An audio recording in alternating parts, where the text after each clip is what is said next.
aqui, tá? Só avisando, pessoal, que eu estou voltando à gravação, tá ok? Que a gente faz um processo de gravação. Tá legal? Pode começar, Karina. Tá ok. Primeiramente, boa noite a todos. Meu nome é Karina, eu estou no 8º período do curso de administração pela Faculdade Pitágoras, e o tema do meu trabalho, do meu TCC, são os desafios empresariais. Wenderson. Voltei. Eu não estou conseguindo ver. Tá me vendo? Vai aparecer de novo aí. Demora um pouquinho só, mas já está ok. Ok, eu posso começar novamente, Ok, então? para você? Tá ótimo. Pode, por favor, Karina, pode. Não, vamos começar. Pode. Ok. Eu vou começar novamente, então. Legal. Já. Meu nome é Karina, no 8º período do curso de administração pela Faculdade Pitágoras, e o tema do meu TCC são os desafios empresariais diante da motivação organizacional. Pode passar, por favor.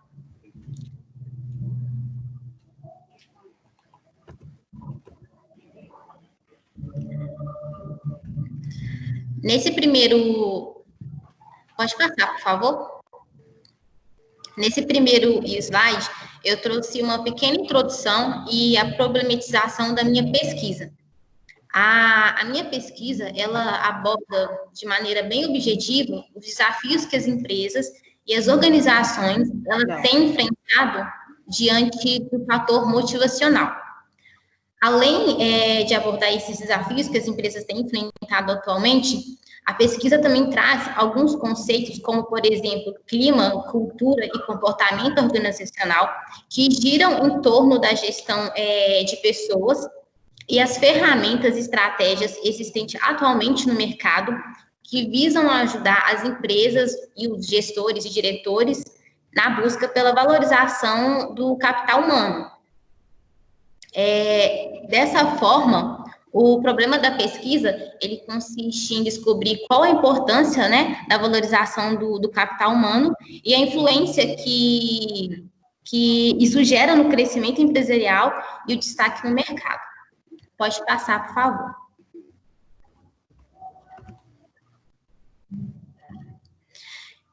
Nesse slide, eu coloquei o objetivo geral e os objetivos específicos da minha pesquisa.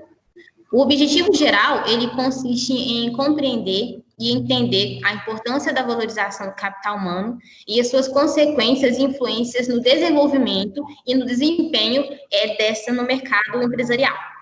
Esse objetivo geral gerou os meus 3 objetivos específicos que compõem os meus 3 capítulos do TCC. Eles foram divididos em 3 tópicos, onde o primeiro, ele consiste em conceituar a gestão de pessoas, o capital humano, a motivação e o clima organizacional. O segundo é apresentar as ferramentas e estratégias voltadas para a área da motivação e valorização do capital humano. E, por último, descrever os impactos positivos que o investimento na área de gestão de pessoas, ele causa dentro das organizações, dentro das empresas. Pode passar, por favor.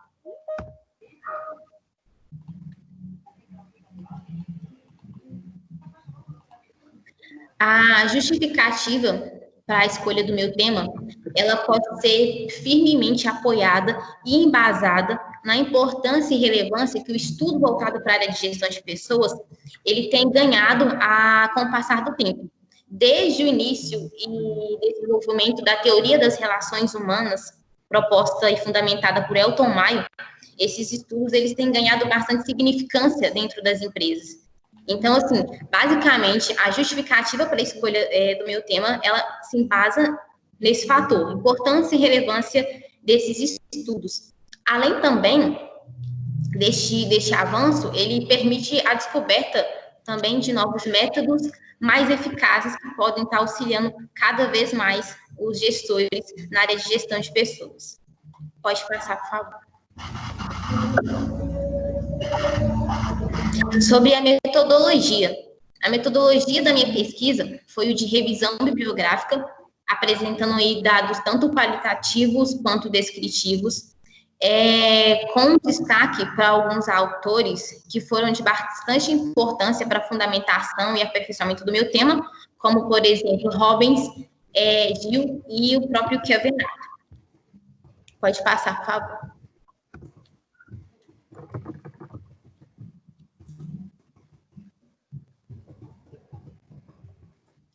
A partir desse slide, eu dividi, respectivamente, em 3, a partir deste, os 3 capítulos do meu TCC.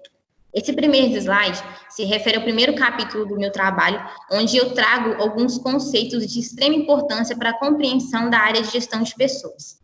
Num primeiro momento, eu faço uma pequena linha de tempo entre as 3 principais teorias administrativas.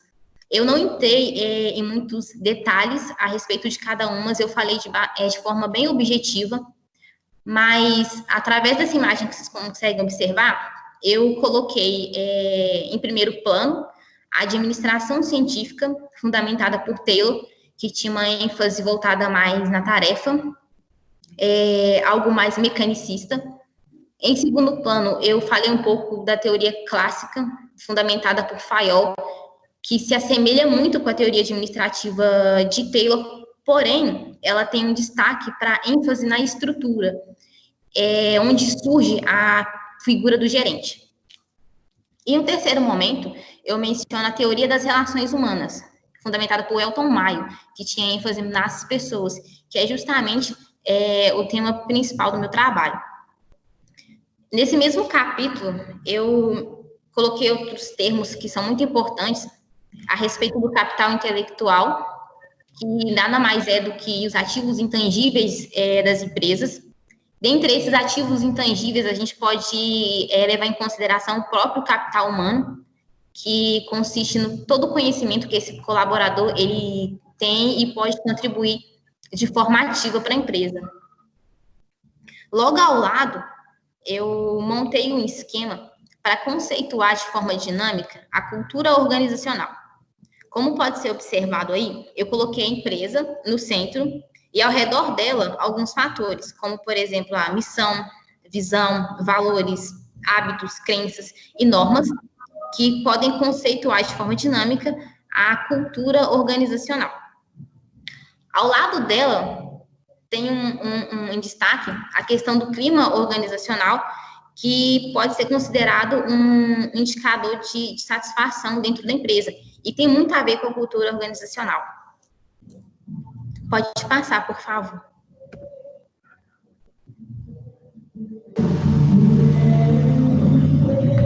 No segundo capítulo do meu trabalho, eu trago algumas ferramentas que podem auxiliar os gestores na implementação de ações voltadas para a valorização do capital humano.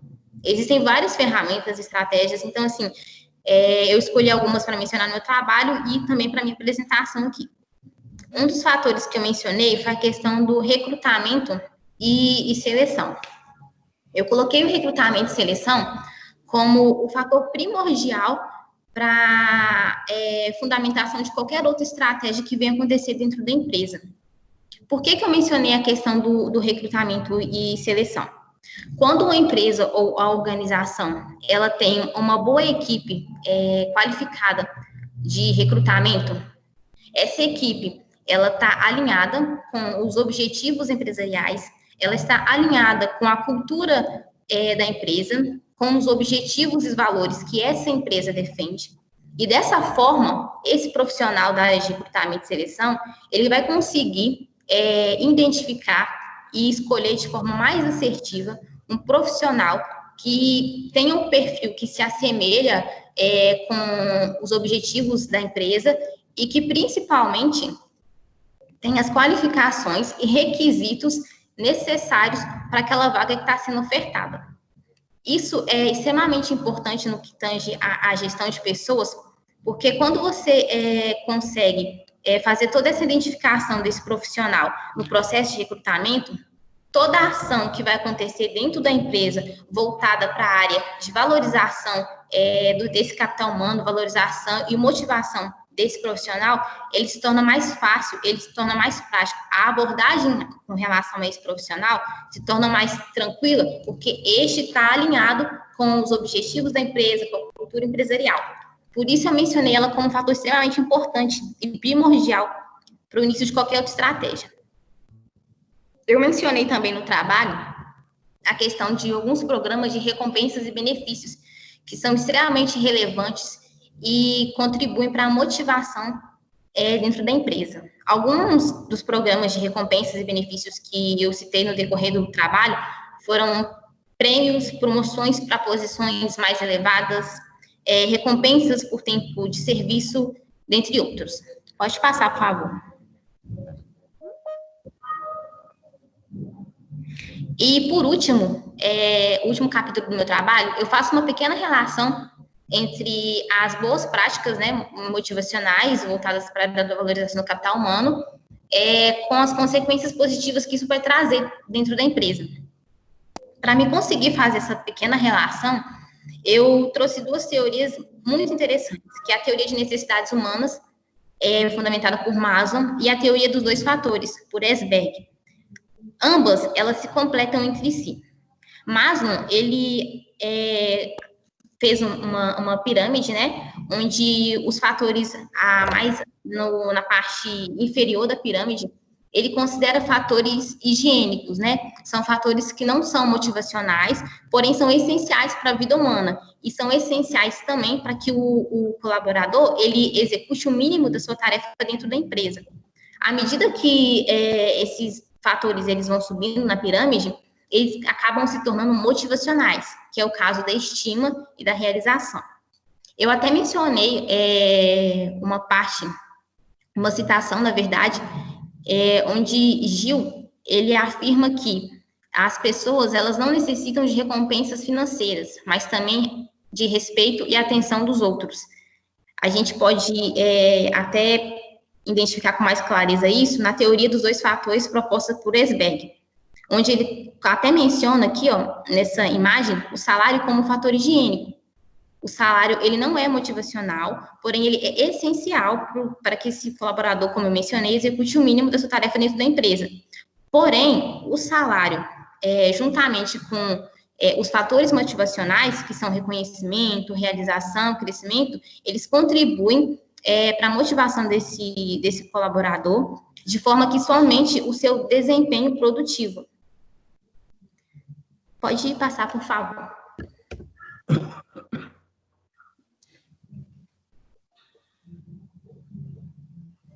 Sobre as minhas considerações finais, através do meu projeto, da minha pesquisa, né, foi possível concluir que o papel do capital humano nas organizações, ele tem relação direta com o aumento da eficiência e da eficácia produtiva dentro do ambiente de trabalho.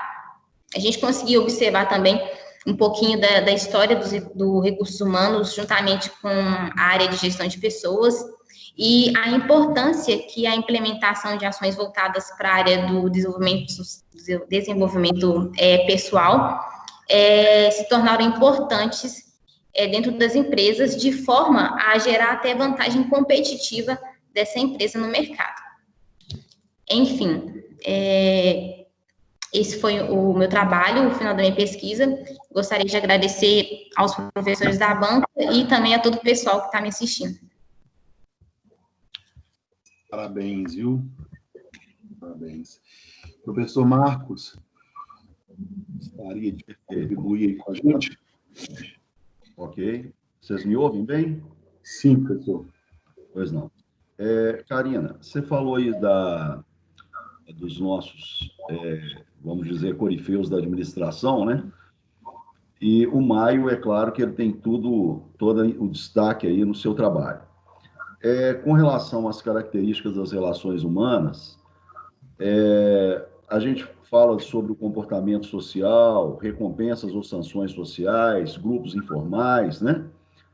E as próprias relações humanas, o que são as relações humanas. Mas o Maio também, nas pesquisas dele, ele falou sobre a importância do conteúdo do cargo. De certa forma, isso até contraria um pouco a teoria clássica que começa o estudo da ciência da administração. Eu gostaria que você falasse para mim um pouco sobre a importância do conteúdo do cargo nessa questão das relações humanas no ambiente organizacional.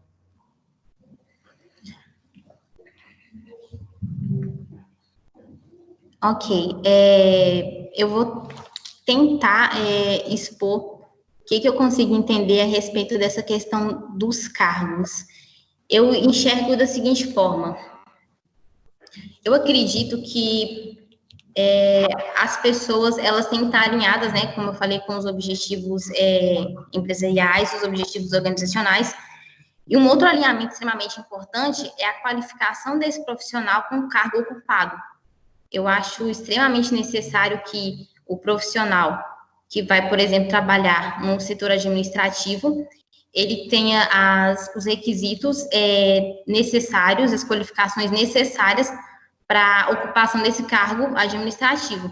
Assim como aquele funcionário ou colaborador que vai atuar na linha de produção, na área de logística ou na área de marketing, ele tem que ter todo um treinamento de forma que ele tenha essa qualificação para a ocupação destes cargos. Eu consigo entender basicamente dessa forma.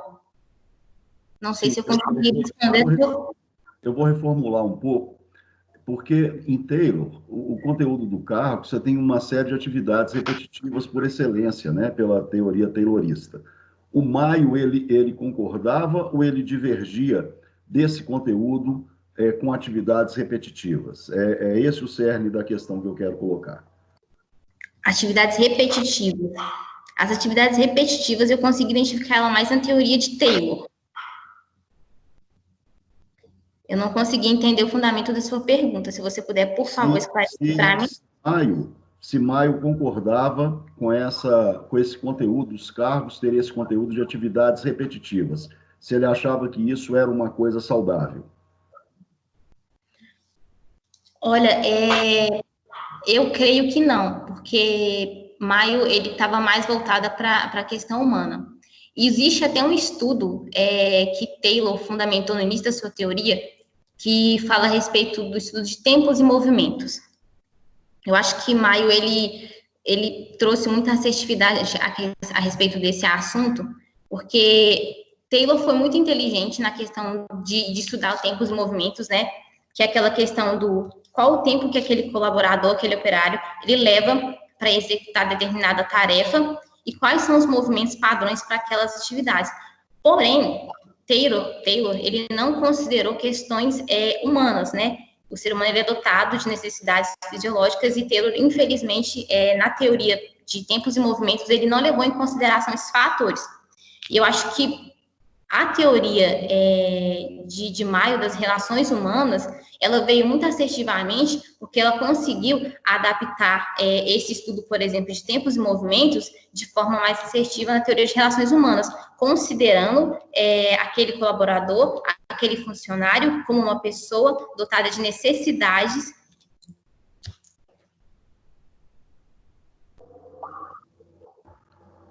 Desculpa, seu som foi cortado, Karina. Eu mencionei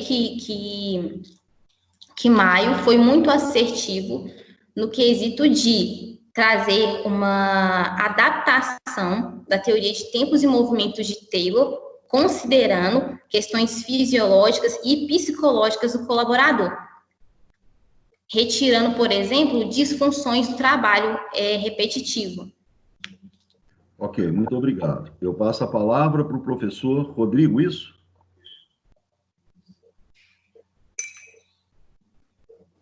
Pode ser comigo aqui agora, o Rodrigo está aí? Pode ser comigo? Deixa eu voltar aqui, né? Karina, né? Desculpa, eu tive que alterar aqui, pessoal, para ligar o cabo na internet aqui. Karina, primeiro, parabéns pelo trabalho, né? Eu, como seu professor, eu gostaria de, primeiro, você sabe o que eu estou falando, parabenizar você com a forma que você conduziu sua apresentação, né? Com a sua entonação de voz, com a sua forma que você falou. E aí prova, Karina, para você mesma, que quando você domina o assunto, quando você lê, quando você tem consciência, fica muito mais fácil, né? Você fazer isso que você fez hoje brilhantemente, tá? Então, parabéns. Considerem uma barreira vencida, tá bom? Muito obrigada. O seu trabalho aí, que está aí muito bem formatado, tudo.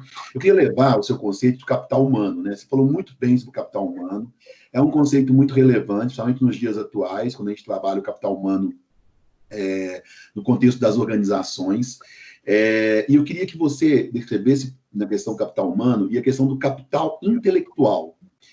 Dentro dessas empresas hoje, estamos vivendo hoje, como empresas baseadas hoje em startups, BTS, empresas de base tecnológicas, essas empresas que estão hoje, tanto na atualidade, qual a importância que você vê, qual que é a relação, por exemplo, do capital humano e de como que ele é percebido para você, e o capital intelectual nesse tipo de organização inovadora que nós estamos vivendo muito forte nesse momento de atualidade aí. Então, como eu mencionei até no meu trabalho, o capital humano, ele é composto de todos os ativos intangíveis da empresa, né? Então, assim, além do capital humano, por exemplo, marcas e patentes também podem ser considerados um capital intelectual, porque é um ativo intangível. Eu vejo o capital humano hoje para as empresas como uma vantagem competitiva. Legal. As empresas que conseguem adotar ações e medidas de valorização do capital humano, elas saem à frente de outras empresas. E o mais interessante que eu achei das minhas pesquisas é que isso traz uma boa imagem, não só interna da empresa, mas assim também para a sociedade e comunidade em torno daquela empresa, dependendo do nível de estratégias adotadas dentro daquela organização.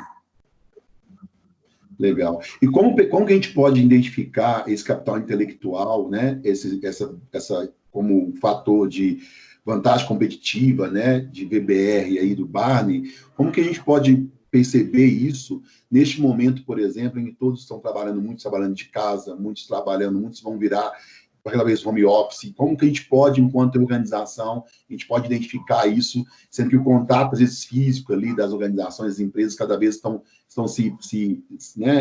modificando, né? Nesse momento na administração aí, nas empresas. Como que você vê isso? Como identificar hoje? Como que os empresários, os líderes, os RHs podem fazer essa identificação desse capital humano e do capital intelectual nessa atualidade? Então, a gente está passando, sim, por um momento muito difícil. Eu acho que eu consigo responder essa pergunta sua através de uma ferramenta chamada endomarketing. Inclusive, eu vi o uso dessa ferramenta em uma das palestras dada pelo próprio Pitágoras, né? Acho que foi no Pitágoras em Família, se eu não me engano. A gente assistiu essa palestra. E eu achei super interessante, porque o endomarketing, ele é a junção tanto do setor de recursos humanos, de gestão de pessoas, com marketing. Então, ele tem todo um projeto de marketing interno, né? Com várias estratégias, várias ferramentas, de forma a trazer esse colaborador para perto, a mostrar para ele que estamos todos passando por um momento difícil e que tudo isso vai passar, e, assim, trazendo mesmo esse colaborador para mais perto da empresa. Dependendo da organização, existem várias formas de fazer isso. Tem algumas empresas que têm adotado escalas de trabalho diferenciadas, escalamento de horário, por exemplo. O funcionário trabalha dia sim, outro trabalha dia não. Depende muito do ramo de atuação e da estratégia mais adequada para a realidade que aquela empresa vivencia. Mas eu acredito que o endomarketing é uma das ferramentas assim, mais essenciais nesse momento que a gente está vivendo hoje. Legal. Muito obrigado, parabéns. Estou muito orgulhoso de você, viu, como seu professor hoje. Tá bom? Muito orgulhoso. Muito obrigada. Eu vou passar aqui para o professor Rodrigo Renan, tá? A oportunidade. Eu só queria parabenizar a Karina, assim, eu adorei essa sua resposta, porque o objetivo da banca é exatamente essa, né? A gente suscitar, colocar perguntas para que vocês consigam responder saindo um pouco de todo o trabalho escrito, mas exatamente correlacionando essa escrita, esse aprendizado com as realidades. Então, essa pergunta do Edson foi brilhante e a sua resposta foi mais ainda por você responder com muita propriedade. E a gente fica feliz de ver como que você dominou o assunto, a apresentação. Eu fico muito satisfeito dessa sua evolução, né, Edson? Né, Marco? Eu acho que foi assim, brilhante. E aí você está coroando com êxito todo esse trabalho que a gente veio acompanhando aí. Eu fico muito feliz, tá, Karina, de te dar os parabéns por essa conclusão, pela profissional que eu tenho certeza que você vai se tornar aí, tá? Muito então, obrigada. Mais espontâneo. Muito obrigada. E eu espero que você continue. já pense numa pós-graduação, nessa linha de atuação, alguma coisa nesse sentido, porque eu acho que o futuro te pertence aí, tá bom? Fico muito feliz Exatamente o que eu penso. apresentação. Tá joia? Muito obrigada, Rodrigo, muito obrigada. Obrigado, gente, obrigado aí. Ó. Podemos prosseguir.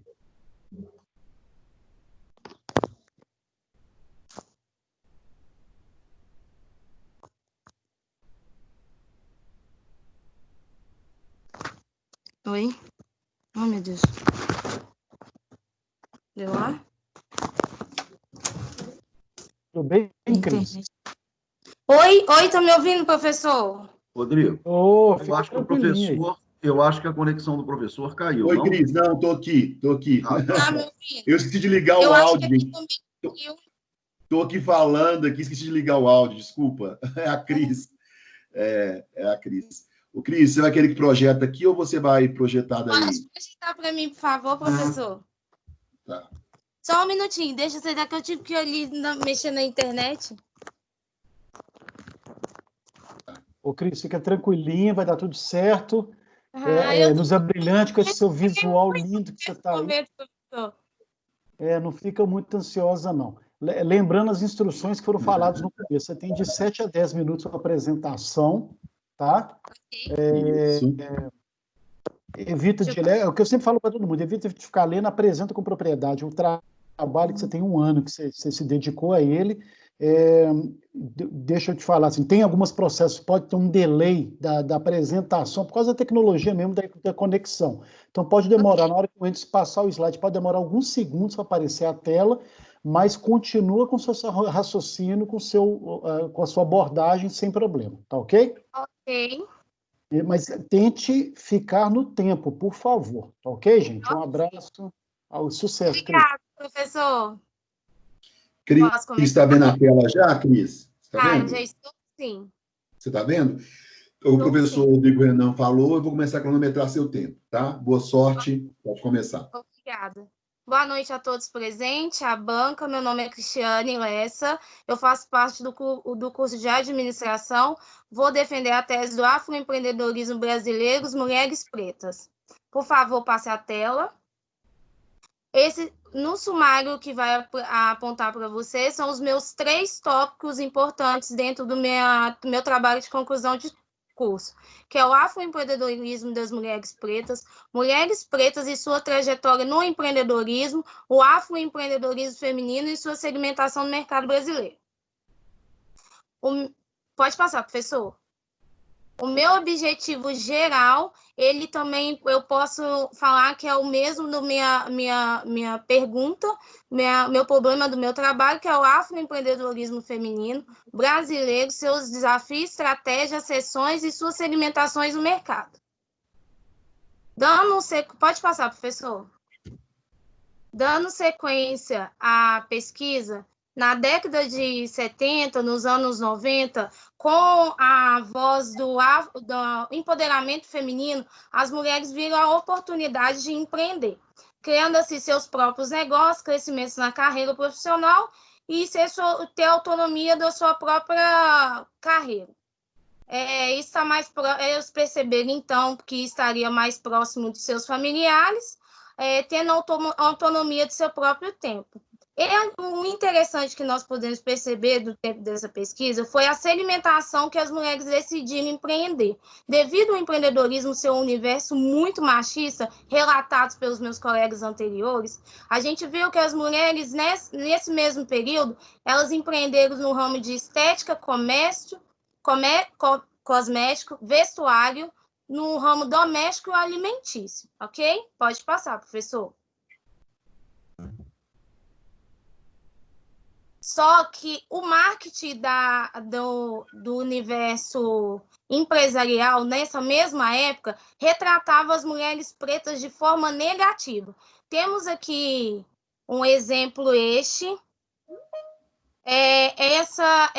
essa propaganda de um sabonete muito famoso, que eu não posso dar a marca aqui, porque eu não tenho autorização, dando entendimento que somente teria uma pele bonita e hidratada se a mulher fosse branca, podendo relatar que quando ela estava suja, pega um exemplo de uma mulher preta. Pode, por gentileza, passar, professor? Também temos uma famosa marca de palha de aço, a qual que ela pega uma caricatura de mulher preta e relaciona o cabelo da mulher preta com o seu produto-chefe, o carro do mercado. Por favor, professor, pode passar? Uma marca muito famosa da Itália, que estava importando dentro do Brasil, ela trouxe o seu material para dentro do nosso país, referindo a mulher como uma mulher branca de traços europeus. Se levantou uma questão muito forte em questão a isso, porque os traços da mulher brasileira não seria assim. A essa empresa, para poder se retratar, trouxe a mesmo modelo e com uma família toda com integrantes todo preto, falando que uma mulher preta não poderia representar a sua marca. Pode passar, professor.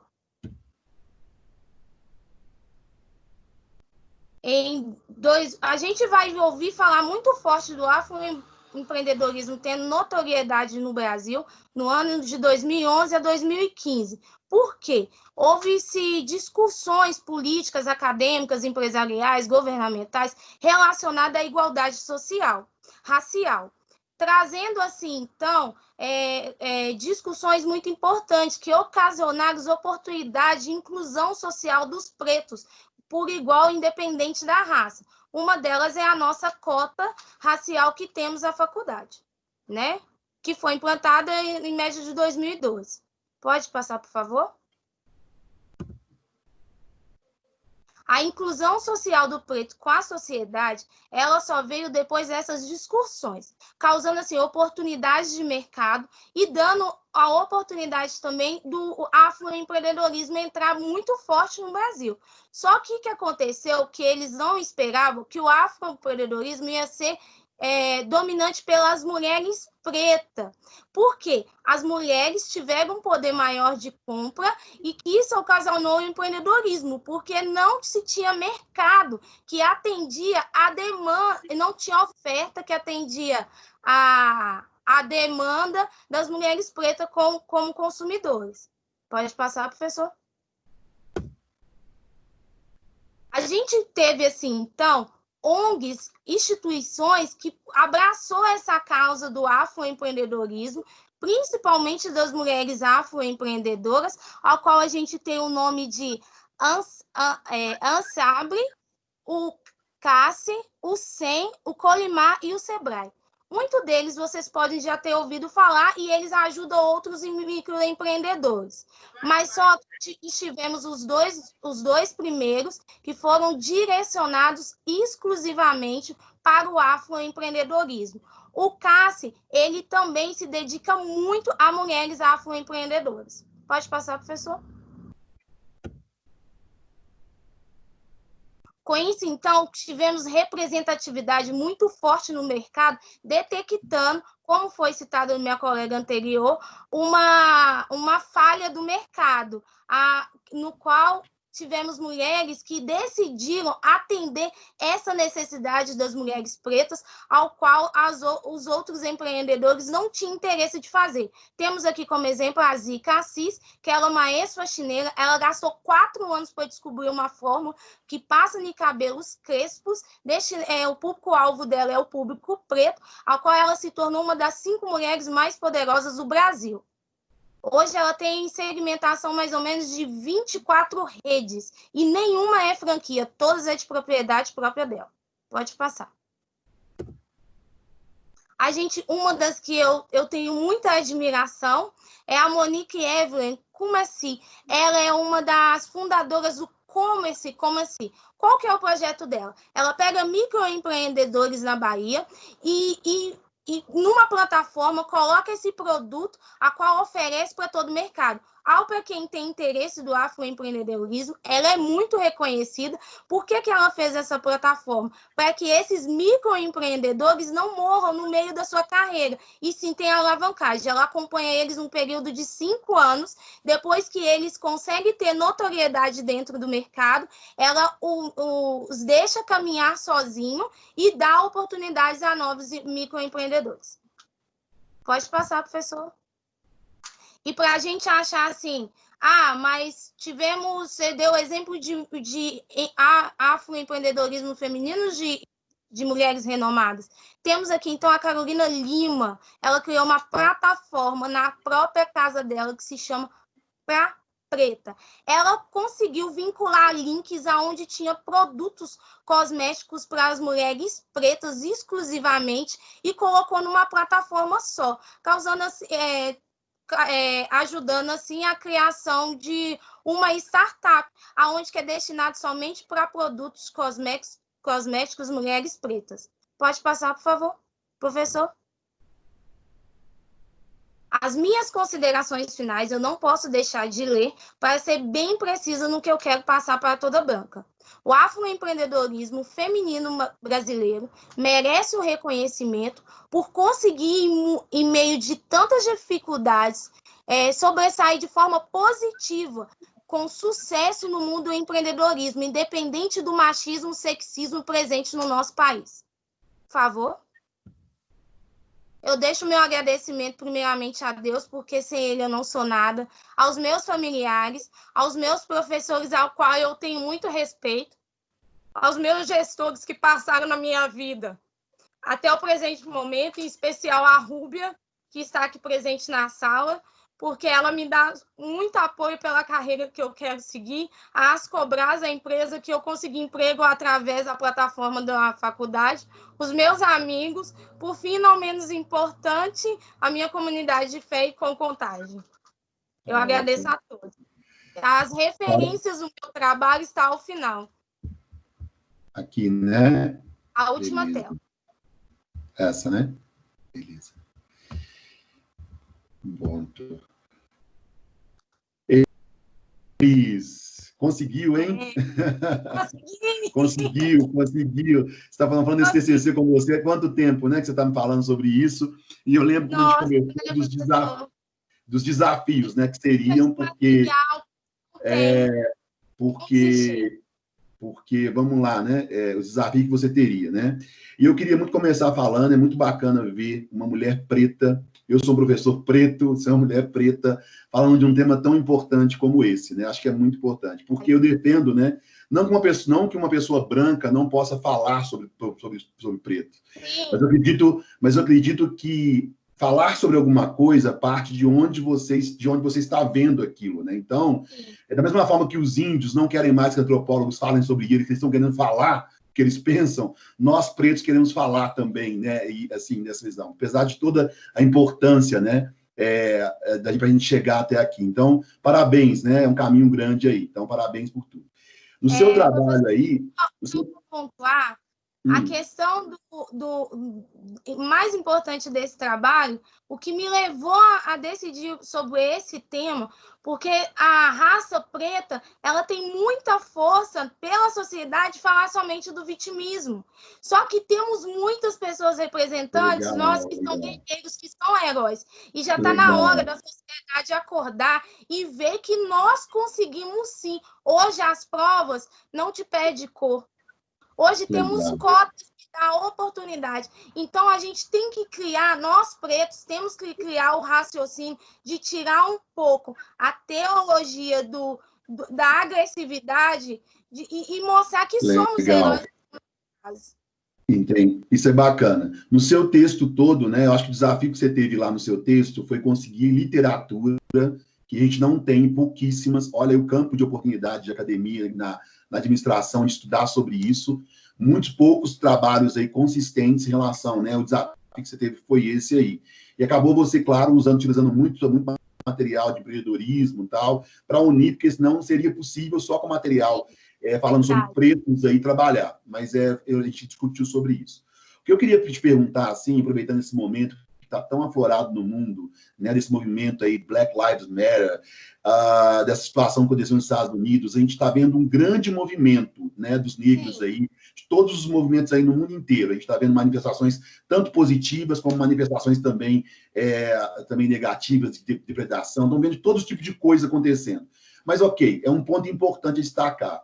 O que você consegue perceber no seu trabalho em relação a isso, a partir de agora, né? Qual a importância do seu trabalho? O que você acha que vai acontecer? O que você acredita que vai acontecer nesse movimento agora com o empreendedorismo afro-negro relacionando a esse contexto atual com o seu trabalho com o empreendedorismo aí? O que você vê baseado nisso aí? O que acontece, professor? A sociedade como toda, acadêmica, governamental, todos, a sociedade como um todo, ela tem que ter um entendimento que, quando se é levantada a questão, igual temos aí que tivemos nos Estados Unidos, a criança que foi morta aqui no Brasil, né, por um acidente, que levaram muito para a questão racial, a gente não tem que lutar por questão de cor. A gente tem que lutar pela igualdade de ser seres humanos e merecemos o direito de vida. Quando todo mundo tiver a concepção de igualdade, a gente vai conseguir ter um crescimento em cima disso. Voltando para o lado do empreendedorismo, a questão do sexismo, a mulher tem que provar, se o homem prova uma vez, a mulher tem que provar 2 vezes. A questão racial, se ela tem que provar 2 vezes por ser mulher, ela tem que provar mais 3 vezes para poder, por questão cor-racial. Mas eu acredito que hoje vai ter muita vertente, por quê? Agora, com a notoriedade da questão racial preta, as pessoas vão querer ter representatividade dentro do mercado para levantar uma tese protegendo a questão racial e trazendo uma imagem produtiva para dentro do negócio. Legal, legal. Sim, o que eu gostaria só de pontuar você aí, vou passar a palavra para o professor Marcos aí, que está até avançado, é só porque esse tema é muito aflorado, eu li seu texto, parecia que você estava ali falando, sim. Só a gente tem que tomar assim, muito cuidado para que o nosso pensamento, nossa ideia que a gente pensa, sobreponha, por exemplo, as questões aí acadêmicas, questões realmente escritas, os autores e as pesquisas. Tá? Então, essa emoção, às vezes você tem que saber segurar assim, levar ela para o contexto aí mais de pesquisa aí do que vem falando. Mas, parabéns, acho muito legal. Vou passar a palavra aí para o Renan. Obrigada. O Renan levanta a primeira mão, quer falar, Renan? Antes do Marcos? Vamos, eu vou sair aqui. Professor Marcos primeiro, por favor. Ei, professor Marcos, boa noite, tudo bem? Querida, tudo bem e você? Tudo ótimo. Eu gostei muito do seu tema. E como brasileiro, né, eu sou descendente de diversas etnias, sabe? Pelo lado da minha mãe, eu sei que tem uma espanhola doida, era dita porque a avó Lola, ela tinha comportamentos muito avançados para a época dela, ela era uma mulher que fumava, quando no máximo uma mulher podia tomar rapé, né? Ela fumava, então ela era a avó Lola doida, a espanhola doida e tal. Pô, isso lá pelo lado da minha mãe. Pelo lado do meu pai, é negro e índio, e português. E eu acho interessante porque o meu pai, por exemplo, ele fazia muita questão de dizer que a bisavó dele era negra, mas que o pai dela era preto. Eu ficava assim, eu era menino e tal. À medida que a gente vai crescendo, quer dizer, meu pai já faleceu, já tem 11 anos. Um dia eu perguntei para ele assim, ô pai, por que o senhor fala que ela é negra e o pai dela era preto? Aí ele me explicou que naquele tempo antigo, preto era aquele que ainda estava na condição de escravizado. E o que conseguia a liberdade era chamado de negro. E você vê como é que as palavras mudam com o tempo. Hoje é correto você falar preto, né? Preto. E dentro da visão antiga lá do meu pai, que nasceu em 1918, você imagina, ele fazia essa distinção porque tinha a ver com a condição de ser humano escravizado ou não dentro daquele contexto antigo. Mas há poucos dias, eu e minha mulher assistimos aqui o filme da Michelle Obama. Você teve a oportunidade de assisti-lo?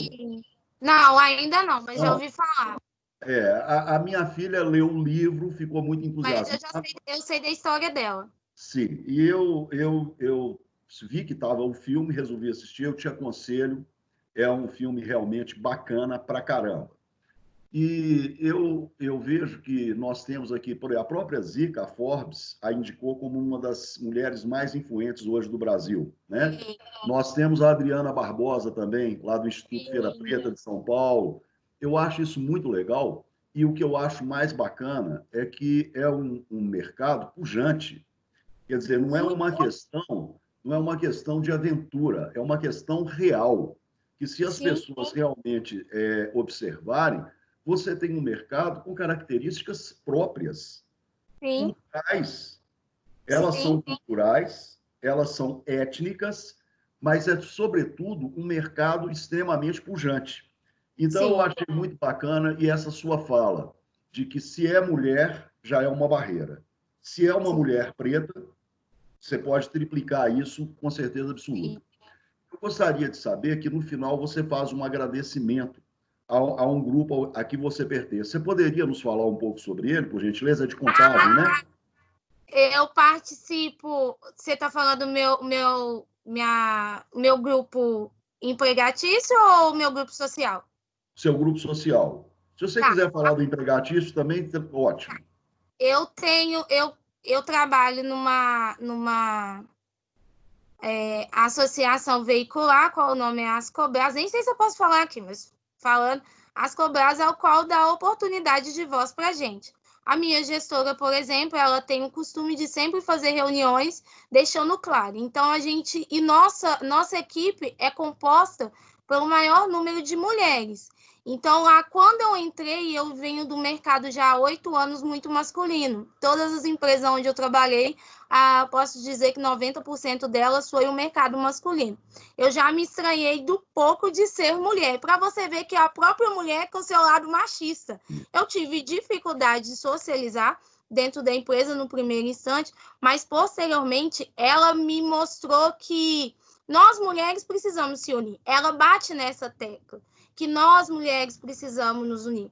E dentro da empresa não tem distinção de cor, não tem distinção de raça. Até a esposa dos nossos diretores, ela é negra, ela é preta. Então, assim, você vê que lá dentro tem uma cultura social que o que te diferencia é sua capacitação, mas não o seu gênero, não a sua raça. Então, lá eu tenho ênfase em falar isso e me deu mais força ainda de falar sobre o meu trabalho, que a minha última tela eu perguntei a orientação dela de ser branca, empreendedora, a visão dela para eu finalizar com a minha, de ser mulher preta.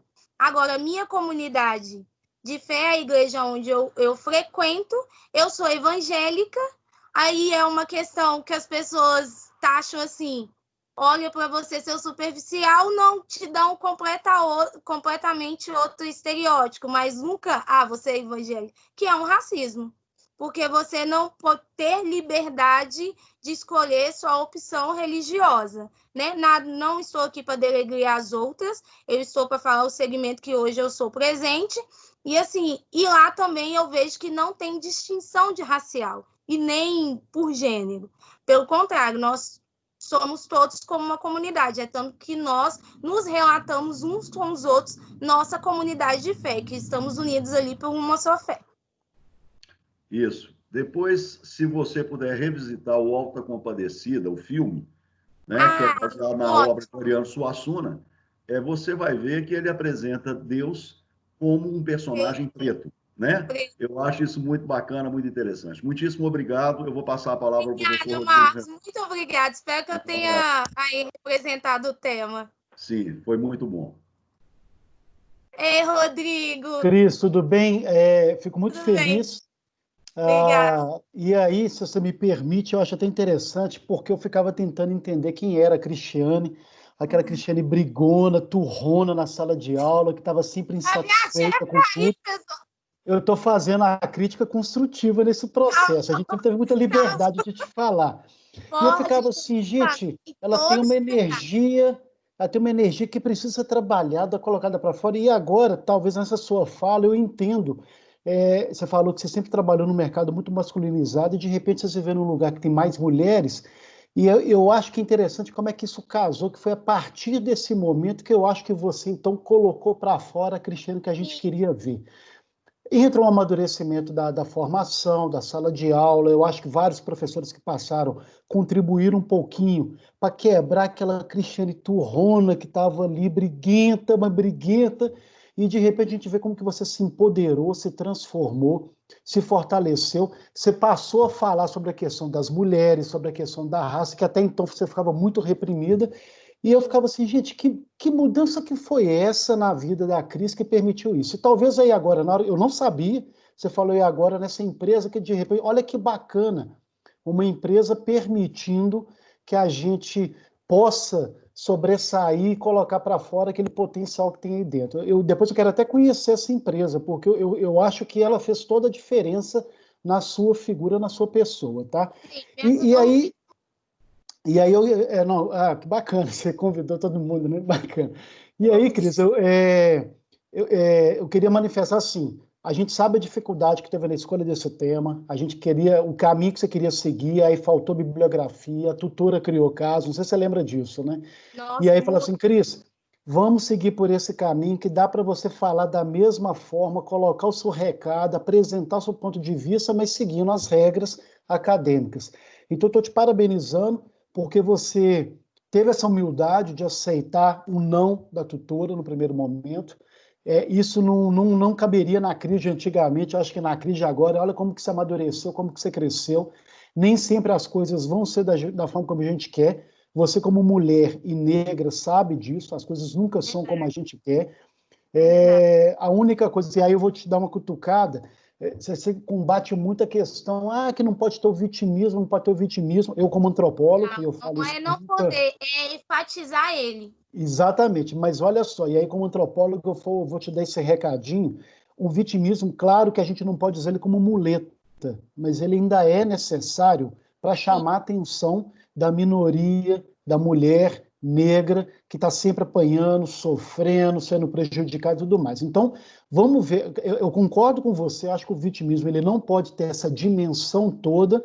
Você já apresenta o vitimismo sem agressividade, que eu acho legal, você já apresenta um caminho bacana, mas olha como que a gente ainda, infelizmente, a gente ainda precisa brigar por cota, por vitimismo, por uma série de questões para poder fazer valer o direito, né, das mulheres negras. Então, assim, fico feliz, acho bacana. Eu ia fazer uma pergunta, mas aí fica uma reflexão para você, tá? Só uma reflexão. Qual que vai ser o seu afroempreendedorismo? Você, como Cristiane Lessa, formada, com toda essa bagagem que você conquistou no último ano e meio para cá, impressionante como é que você deu um salto, principalmente no último ano para cá, e o que você está pensando? Então, não é para você responder, mas só para você pensar isso, que esse seu trabalho sirva como um processo de propulsão para um futuro para você e para todos os alunos que estão aqui, tá, gente? A gente tem que aproveitar o curso, a formação que a gente tem no ensino superior para esse processo de projetar a gente para o futuro. Que bom, tá, Cris, que você incorporou essa mulher negra que está brigando pelo seu direito. A gente sabe das dificuldades que você já teve, que vai ter ainda, mas que bom que você se encontrou nesse caminho. A gente fica feliz, a gente da faculdade, eu posso falar com toda a propriedade de coordenação e professores, de ter contribuído um pouquinho para esse despertar aí, tá? Então, pensa e reflita sobre olha, qual vai ser o afroempreendedorismo da Cris daqui para frente, tá? Muito obrigado por fazer parte desse processo aqui. Muito obrigada à banca, a todos presentes, muito obrigada. Primeiramente a Deus e depois a vocês aí pelo esse crescimento que vocês citaram. Tchau, tchau, gente. Obrigado, Cris, obrigado, parabéns. Eu te amo! Obrigado, tchau, viu? Obrigado, parabéns. Pessoal, continuando aqui, nós temos agora a Evelyn, né? Evelyn, tá aí, Evelyn? Tá me ouvindo? Tô sim. Estou sim. Tá no vídeo. Aquele projeto aqui, Evelyn, ou você vai daí mesmo? Não, vou precisar que você projete para mim, professor. Tá, deixa eu pegar o seu aqui.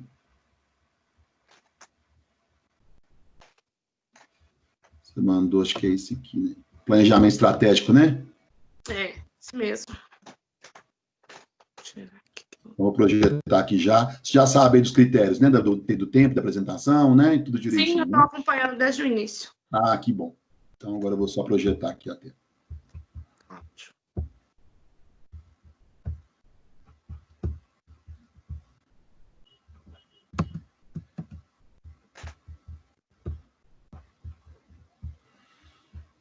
Apareceu para vocês?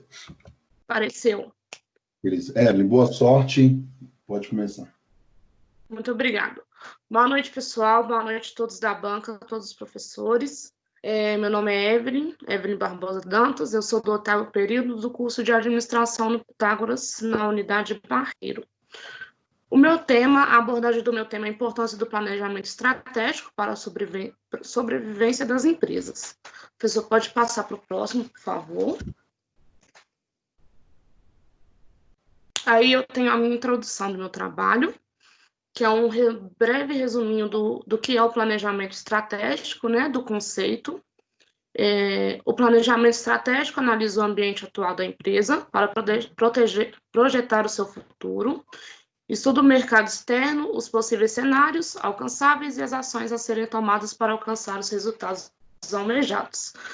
Dentro aí desse conceitinho de planejamento estratégico, nós temos aqui uma citação do Chiavenato sobre o planejamento estratégico que é muito pertinente. A citação é a seguinte: o planejamento estratégico é o processo contínuo, sistematicamente e com o maior conhecimento possível do futuro contido. Tomar decisões atuais que envolvem riscos, organizar sistematicamente as atividades necessárias à execução dessas decisões, através de uma retroalimentação organizada e sistemática, medir o resultado dessas decisões em confronto com as expectativas alimentadas.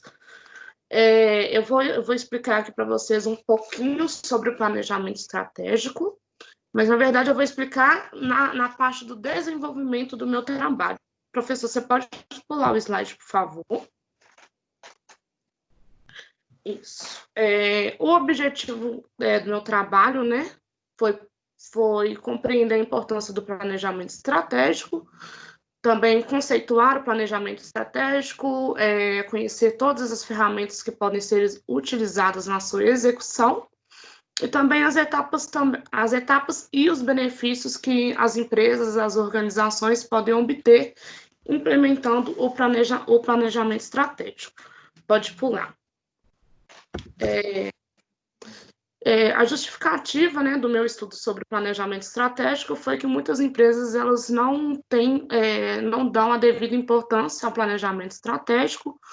Muitas empresas não conhecem os benefícios que ele pode trazer. E também ele vem ganhando força, né, o planejamento estratégico vem ganhando força de uns tempos para cá. Porém, ainda tem muitas empresas, principalmente as pequenas e médias empresas, elas optam por não aderir ao planejamento estratégico justamente por não conhecer direito como funciona, o que é necessário, como faz a sua execução, como é o planejamento, e eles acabam optando por não fazer. E esse estudo ele foi feito para simplificar e mostrar que não é tão complexo assim. Pode pular. Para a realização do meu trabalho, eu usei pesquisas bibliográficas, fiz pesquisas em livros, o tempo geralmente de uns 20 anos para cá, que eu utilizei as pesquisas dos livros. Agora pode pular para o desenvolvimento, que é o próximo slide. E eu vou falar um pouco sobre o planejamento estratégico. O planejamento estratégico ele surgiu há muito tempo, né? Desde o tempo dos homens das cavernas, daquele tempo em que haviam muitas guerras, já havia um planejamento estratégico. Por quê? Porque as pessoas elas precisavam planejar, né? No tempo dos homens das cavernas, precisavam planejar o que eles iam caçar, como eles iam caçar, o porquê que eles teriam que caçar. Eles precisavam traçar estratégias e metas para eles conseguirem um alimento para a sociedade que eles viviam. E no tempo das guerras eram feitas táticas de guerrilhas, era preciso conhecer o inimigo para confrontá-lo, e assim foi tomando força o planejamento estratégico. Posteriormente, o planejamento estratégico ele foi utilizado nas organizações. As organizações elas foram reconhecendo a importância do planejamento estratégico e foram adquirindo a implementação dele. O objetivo, né, da implementação do planejamento estratégico e da força que ele vem ganhando é a necessidade que as pessoas têm, que as empresas e até as pessoas no dia a dia têm de explorar os planos de ações favoráveis para se alcançar um determinado objetivo. Pode passar, por favor.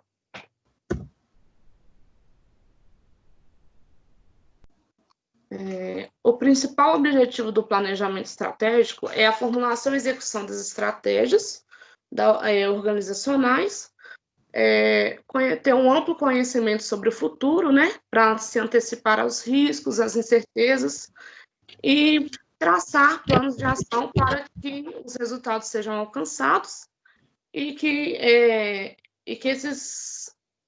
o caminho, o percurso trilhado para chegar ao alcance desses objetivos seja um caminho mais fácil, mais prático, né? Mais favorável para a organização. Pode pular, professor. Aí, né, para o planejamento estratégico ele ter eficiência e eficácia, é preciso que a empresa tenha primeiro, na verdade, o gestor da empresa, né, o administrador da empresa, ele tenha primeiro em mente aonde que ele quer chegar, como ele quer chegar, por que ele quer chegar nesse objetivo, e ele tem que ter claro a missão, visão e valor, e os valores da empresa. Né? Eu vou falar aqui um pouquinho sobre a missão, visão e valores, né? A missão é a razão de existir da empresa, né? É onde a empresa pensa o que ela deve fazer, para quem ela deve fazer, o porquê ela deve fazer e aonde ela deve fazer. A visão da empresa é a forma com que a empresa caminha e para onde ela quer ir. É onde o gestor deve pensar como ele vê a empresa no futuro, onde ele pretende estar no futuro, como ele deseja que sua empresa seja vista no futuro e se essa visão é possível ser alcançada. Já os valores são as motivações da empresa, é o que faz com que ela seja ativa, né, todos os dias e mantenha o foco para os seus objetivos. Aí, pulando um pouco desse conceito sobre a missão, visão e valores da empresa, nós temos também, para ajudar no planejamento estratégico, o planejamento tático e o planejamento operacional. O planejamento tático, geralmente, ele é setorial, né? E as ações que são tomadas pela empresa, elas são feitas planejando de 1 a 3 anos, que é um planejamento médio. O planejamento tático, o planejamento operacional, ele envolve todos os níveis, né, da organização, e as ações que são tomadas no planejamento operacional são de curto prazo, que geralmente levam de 3 a 6 meses. Já o planejamento estratégico, as ações dele, elas são de longo prazo. Geralmente, eles fazem aí um plano de ação, né, um planejamento para 5 a 10 anos. Pode pular, professor. Não. O planejamento estratégico, ele tem todo o controle, né? A pessoa que ela fica responsável pelo planejamento estratégico, ela tem que acompanhar esse planejamento desde a sua implementação, tem que acompanhar o seu desenvolvimento e tem que acompanhar lá no final também a sua execução, para ver se os resultados estão sendo alcançados, quais são as metas que já foram alcançadas e o que será preciso fazer ou se será preciso modificar alguma coisa para chegar a determinado objetivo. Dentro do planejamento estratégico, nós temos também algumas ferramentas que facilitam a sua implementação e a sua execução.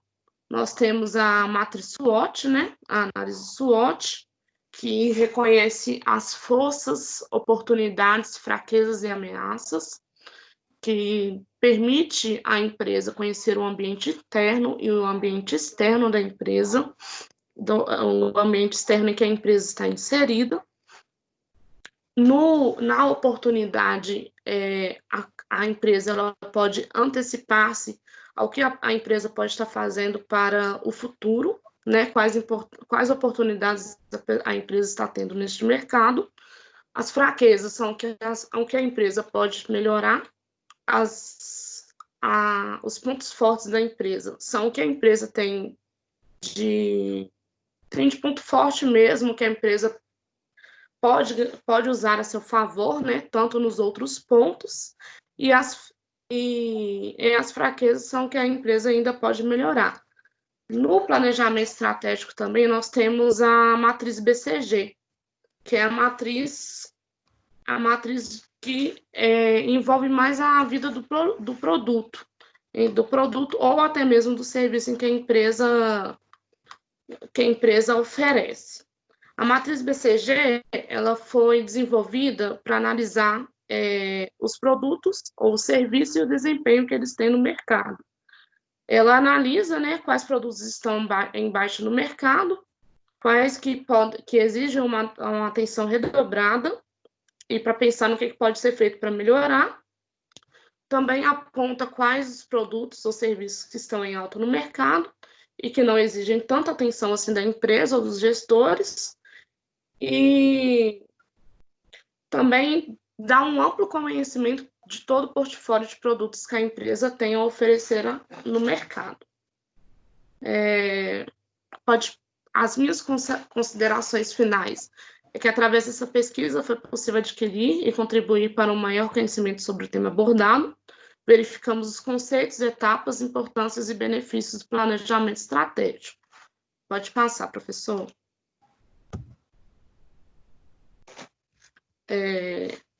Antes de passar para a bibliografia, também eu queria destacar alguns benefícios que são obtidos com o planejamento estratégico. Porque, apesar da modernidade do mundo atual, muitas empresas ainda não têm esse conhecimento sobre o planejamento estratégico, sobre a sua importância e os benefícios que são obtidos através dele. O planejamento estratégico, um dos benefícios dele é o envolvimento de todos os colaboradores, a motivação deles, né, o engajamento. O planejamento estratégico também proporciona à empresa melhores resultados, melhores oportunidades no mercado, melhora a competitividade da empresa em relação aos seus concorrentes. Pode falar. Não? Então tá. Com planejamento estratégico também é proporcionado um aprendizado pessoal e profissional. É exigido também um maior grau de envolvimento da liderança, né? Como uma outra colega apresentou na sua defesa anteriormente, sobre liderança, é exigido um grande grau de envolvimento dos líderes para que os colaboradores estejam motivados e empenhados para alcançar o objetivo da empresa. São gerados também maiores lucros, né, e resultados financeiros para a empresa a partir da implementação do planejamento estratégico. Agora, sobre a bibliografia, eu usei referências de autores como Chiavenato, o Djalma de Oliveira Rebouças e Parnell, são os principais autores do desenvolvimento do meu trabalho. E pode... Obrigado. Obrigado, viu, Evelyn? Por nada. Professor Marcos, gostaria de fazer essa ponderação? Perfeito. Evelyn, muito obrigado. Eu gostei muito da estrutura do seu trabalho. Ele segue uma estrutura perfeitamente dentro do que a gente tem aí dos melhores autores. E quando você fala, inclusive, da questão do planejamento, né, estratégico, do tático, eu achei bastante pertinente você trazer isso para nós. Com relação ao planejamento estratégico, você falou que a gente precisa de ter um controle, né? porque é importante, como uma das fases, depois de definir missão, negócio, você deve ter um controle de tudo isso. Você pode me dar uma ferramenta de controle? O que seria uma ferramenta para a gente controlar todo esse processo? Uma ferramenta de controle? Sim. Na verdade, tem os indicadores de desenvolvimento, né? Os indicadores de desenvolvimento permitem aos gestores da empresa, da organização, a estar fazendo esse controle de, igual eu tinha informado anteriormente, das metas que foram alcançadas, do que pode fazer, dos ruídos que tem durante esse processo do planejamento estratégico. Os indicadores de desenvolvimento também auxiliam aos colaboradores, né, para ter uma comunicação integrada, que é de grande importância também para o planejamento estratégico, porque as informações elas têm que ser fornecidas em tempo real para todos os colaboradores, para que todos estejam na direção correta. Então, os indicadores de desenvolvimento, pela pesquisa que eu fiz, é uma das melhores ferramentas que os gestores podem estar utilizando também para a tomada de decisões. Só me esclarece, é indicador de desenvolvimento ou indicador de desempenho? Tem os dois, de desempenho e desenvolvimento. O de desenvolvimento é voltado para a organização e o de desempenho é gerado pelas atividades que estão sendo executadas durante o planejamento estratégico. Geralmente é voltado para os funcionários, né, para os colaboradores que estão envolvidos nas atividades. Ok, então ele também seria uma ferramenta importante, também o de desempenho. Ok, estou satisfeito, muito obrigado, Evelyn. Passo a palavra para o professor Wenderson, isso? Isso, professor. Beleza. Oi, Evelyn, parabéns pelo trabalho, viu? Parabéns pela conclusão aí do trabalho. Só queria ponderar, assim, também como o Marcos falou, a estrutura do seu trabalho ficou muito legal lá na apresentação, mas eu acho que você poderia deixar lá dentro dos tópicos, como eu falei lá no início, talvez você já tenha escutado, né? Os autores ali para a gente, né? Mais específicos, os autores. E também você foi falando, né? Eu não sei se estava lendo aí, falando a respeito das ferramentas, né? E talvez poderia ter feito um quadro com elas, né? Mostrado assim de forma mais dinâmica, e ficaria muito legal também no seu trabalho. Eu queria aproveitar também, seguindo a mesma próxima pergunta do professor Marcos, e de todas as estratégias é uma área muito grande, né, de pesquisa dentro da administração, né, e que ela é dividida hoje em 3 grandes sub-áreas. A gente tem primeiro a estratégia enquanto conteúdo, tá? E que os conteudistas vão estar ligados aí a autores como, também ferramentas como SWOT, autores como Porter, e isso a gente chama de estratégia como conteúdo, né, dentro da administração. Depois, a gente tem a estratégia como processo, e na estratégia como processo, a gente dá uma olhada para o processo mesmo, como que isso acontece. E hoje, as atuais pesquisas hoje de estratégia, recentes, as mais recentes, trazem a estratégia enquanto prática. Ou seja, qual a gente chama de practices, qual que são as práticas reais dentro da organização. Ok, a SWOT é legal no conteúdo, alguém falou disso, o Porter trabalhou lá o conteúdo como se fosse de Porter, uma indústria automobilística nos Estados Unidos naquela época tal. E hoje, será que pegar uma empresa hoje, trazer isso tudo para dentro de uma empresa, isso funciona? Né? A estratégia como prática vai dar uma interrogação e questionar isso. Né? E eu queria ouvir de você um pouquinho sobre isso.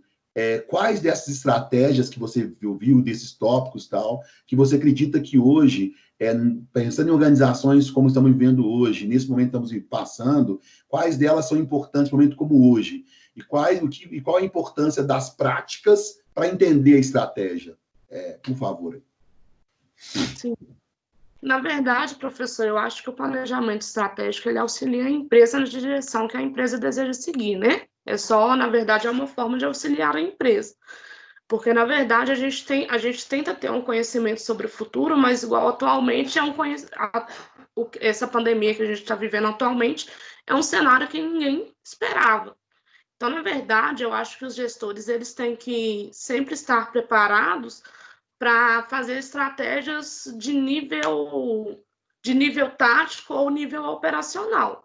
Porque, igual Legal. atualmente, do jeito que a gente está vivendo, foi uma coisa que pegou todo mundo de surpresa e as pessoas elas têm que se reinventar, elas têm que recorrer a tecnologias, a inovações, a outras coisas que fugir ali de todo o planejamento que a empresa tinha traçado com base no futuro, mas que foi um futuro não esperado. Na verdade, na prática, igual pelo estudo, a gente sempre vê, né, as pessoas citando que a estratégia ela é utilizada no nosso dia a dia. A gente, pessoalmente, a gente utiliza estratégias para, igual a gente mesmo, nós alunos fizemos um plano, né, um plano de ação e alguma estratégia para a gente chegar a um resultado que seria a nossa formatura, o nosso diploma, a nossa conclusão do curso. A estratégia, na prática, as empresas elas têm que exigir um grau de envolvimento dos colaboradores. Tem um programa de inovação de ideias, porque às vezes os colaboradores podem dar uma ideia ali que às vezes você não tinha pensado, mais de uma cabeça pensa melhor do que uma. Na prática é bem diferente. É igual essas ferramentas, elas auxiliam a você chegar ao resultado e também ter uma organização ali da onde que você quer chegar e como que você vai fazer para chegar lá.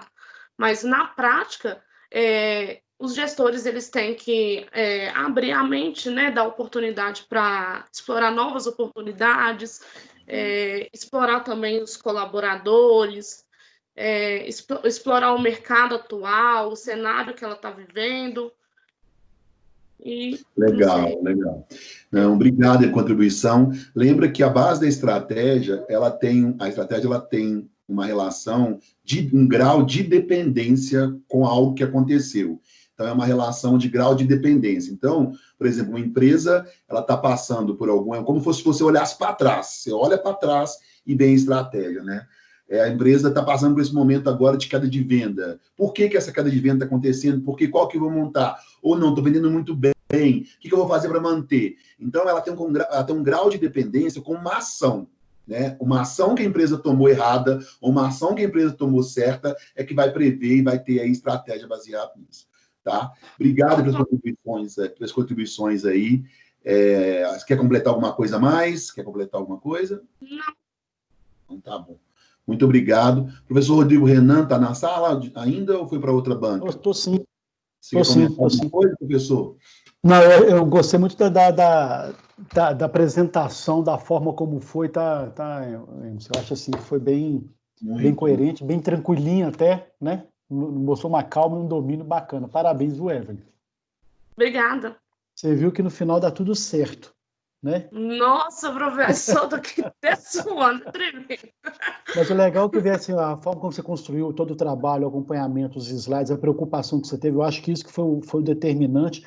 A gente vê que você estava preparado, a forma como você falou e trabalhou, assim, a gente estamos aqui na banca para exatamente ver esse domínio, e você dominou bem o assunto. Você está de parabéns, tá? Muito obrigada. Legal. Muito obrigado. Né? Obrigado, Evelyn. Parabéns, viu? Eu gostaria de dar os parabéns também, viu, Evelyn? Muito obrigada. Obrigada a todos os professores. Gostei muito das suas respostas às nossas questões colocadas. Muito legal. Obrigado.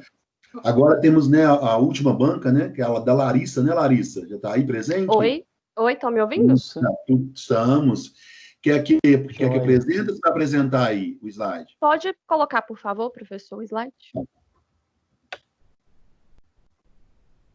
Larissa, cadê você? Larissa vai fechar com a banca hoje aqui, né, Larissa? Fechar com responsabilidade, né? Ei, Larissa. Bacana. Eu falo que a turminha dela tá apresentou quase toda hoje, né, Larissa? Sim, foi mesmo. Faltou só o Felipe hoje. É mesmo, Rodrigo. Colocou todo mundo junto. É sorteio, né? Olha que engraçado. Tadinho do Felipe, ficou fora. Né? Foi sorteio, não foi panelinha, Rodrigo? Não, é sorteio mesmo. Eu tenho que ser muito justo. Eu acho que foi panelinha. Estou brincando. Ser muito justo. Um ou outro a gente adequa horário por causa de questão de trabalho, alguma coisa, sabe? Mas, no geral, é sorteio. Né? Mas... Não, estou brincando, Diego, porque eu brinco com eles, eles são uma panelinha, eles são um grupo de 6. Não, panelinha, é o sexteto. Exatamente. Fazer trabalho em grupo com eles é assim, trabalha em dupla, Rodrigo. Não, professor, pode ser em grupo, nossa dupla é de 6, eles falam assim. A dupla deles é de 6. Mas bacana, Lari, sucesso aí, viu? Obrigada. Aí, Lari. Só que você mandou, aqui tem PDF, né? Isso. Como é que eu vou reduzir aqui? É melhor? Mas, por mim, tá tranquilo, não vai atrapalhar, não. Mas não, eu vou passando. Tá? Mas você está enxergando? Está enxergando, pessoal? Larissa, vou marcar seu tempo, pode começar. Ok. Boa noite, pessoal. Eu me chamo Larissa, eu estou formando em administração pela Faculdade Pitágoras Barreiro. O meu TCC teve como tema Preceitos da Gestão de Pessoas e sua influência na evolução feminina no mercado de trabalho. Pode passar, professor. Para poder conceituar o meu tema, né, nessa apresentação, eu dividi nos seguintes aspectos: problema de pesquisa, objetivos, algumas informações a respeito da pesquisa e separei um slide para cada capítulo para poder facilitar a compreensão. E, por fim, as considerações finais. Pode passar, professor. A problemática da minha pesquisa teve como objetivo abordar a seguinte pergunta: de que maneira as mudanças na gestão de pessoas impactam nos aspectos comportamentais, no clima organizacional e na evolução feminina no mercado de trabalho? Pode passar, professor. Para poder responder essa problemática, eu estipulei o objetivo geral, que é quase uma afirmação da minha problemática, que foi compreender como as mudanças na gestão de pessoas impactam nos aspectos comportamentais, no clima organizacional e na evolução feminina no mercado de trabalho. Para poder conseguir chegar no resultado que atingir esse objetivo geral, eu dividi o meu trabalho em 3 etapas. A primeira foi conceituar a gestão de pessoas, seu processo evolutivo, enfim, né, falar sobre como a gestão de pessoas surgiu e um pouco sobre como que ela chegou no que ela é hoje. Na sequência, eu apontei alguns processos e ferramentas utilizados na gestão de pessoas, aplicados na melhoria do clima organizacional e também como que a evolução feminina no mercado de trabalho ocorreu, baseando-se em como a gestão de pessoas funciona e em como ela trabalha. E, por fim, eu destaquei os principais desafios da gestão de pessoas aplicados à melhoria do clima e também à ascensão feminina no mercado de trabalho. Pode passar, por favor, professor. Eu trouxe nesse próximo slide algumas informações a respeito da minha pesquisa, que foi a justificativa e a metodologia. É bem um resuminho mesmo. A justificativa foi baseada em que a gestão de pessoas ocupa um espaço essencial dentro das organizações, e a forma com que ela é conduzida molda os aspectos relacionados à cultura e clima organizacional das empresas. Sendo assim, faz necessário pesquisar suas mudanças ao longo do tempo e qual o impacto na evolução da mulher no mercado de trabalho. A metodologia utilizada foi uma revisão de literatura. Os principais autores foram Adalberto Chiavenato, Hannah McCann e Stephen Hopkins. Eu utilizei consulta por meio de livros e sites confiáveis dos últimos 10 anos. Pode passar, professor. Aí, aqui agora, na sequência, eu vou fazer um resuminho do que cada capítulo do meu trabalho abordou. Primeiro, no início do trabalho, eu queria mostrar qual foi o processo evolutivo da gestão de pessoas. Para isso, eu utilizei como referência uma obra do Chiavenato, que está citada no final do trabalho, e ele dividiu os períodos da gestão de pessoas em 3 etapas. A primeira foi a industrialização clássica, que aconteceu entre 1900 e 1950. Esse período é o início, quando as pessoas começam a sair das suas casas no campo, começam a deixar aquela época de trabalho feudal, quando as pessoas trabalhavam a troco de moradia, a troco de alimento, e começaram a ir para as cidades em busca de emprego. Nessa época, a gente não tinha necessariamente um setor específico nas empresas destinado a tratar desse tipo de questão das pessoas mesmo dentro da organização. Na sequência, a partir de 1950 até 1990, a gente entra na industrialização neoclássica. Esse período, a administração de recursos humanos já passa a ter um nome e já começa a ter um setor e uma função dentro da empresa. Durante esse processo, os países começaram a elaborar ministérios dentro do governo relacionados a questões trabalhistas, estipularam-se leis trabalhistas, formas de trabalhar, para que o trabalho dessas pessoas eles fosse, não fosse uma coisa, como é que eu vou dizer, largada, entre aspas, de modo com que o colaborador ele tivesse alguns direitos resguardados e principalmente também a sua segurança e a sua qualidade de vida no trabalho. Nessa fase, na fase inicial da legislação clássica, a gente tem como marco pensamentos a respeito de trabalho mecanicista. Os estudos relacionados durante esse período são voltados para padronizar o trabalho das pessoas e deixar todo mundo trabalhando da forma mais igual possível para deixar tudo bem padronizado e ser mais rápido. E a partir da industrialização neoclássica, esse panorama começa a mudar um pouco. As pessoas vão deixando de ser vistas apenas como peças de produção e vão começando a ser vistas como ativos organizacionais. E aí, depois desse período, a partir de 1990, entra a era da informação e a gestão de pessoas ela ganha nome. A partir desse momento, as pessoas elas ganham um novo destaque dentro das empresas e elas passam a ser vistas como um capital de talento humano. Ou seja, o financeiro ele deixa de ser o principal aspecto da empresa, porque a partir daí entende-se que ter dinheiro é bom, a empresa visa o lucro, mas agora ter profissionais capacitados que saibam levar a empresa para o melhor resultado possível e adquirindo mais lucro é mais importante do que o dinheiro em si. As pessoas deixam de ser vistas, nesse momento que as pessoas deixam oficialmente de ser vistas como apenas peças de produção e se tornam realmente ativos da organização que contribuem para a melhoria contínua da empresa. Pode passar, por favor, professor. Agora a gente vou mostrar um pouquinho sobre o meu segundo capítulo. Nessa parte do trabalho, eu quis mostrar o que a gestão de pessoas faz, quais as ferramentas que ela tem para poder gerir pessoas dentro da organização. E pensei também em mostrar esses aspectos voltados para como que as pessoas podem ser desenvolvidas, mas de uma maneira que não seja excludente. Ou seja, mostrar que as ferramentas de gestão de pessoas, elas podem ser utilizadas de modo com que todas as pessoas capacitadas, independentemente de gênero, raça e cor, elas estejam incluídas nesse processo de acordo com a sua diversidade. Para isso, eu falei um pouco sobre recrutamento e seleção e como que a gente pode utilizar estrategicamente plano de cargos e salários, avaliação de desempenho e treinamento e desenvolvimento para desenvolver pessoas, incluir pessoas e como não utilizar sem ter o objetivo de excluir pessoas, como, por exemplo, a gente vê muito no mercado, empresas que não contratam mulheres pelo simples fato delas de poderem gerar um filho um dia ou por terem filhos.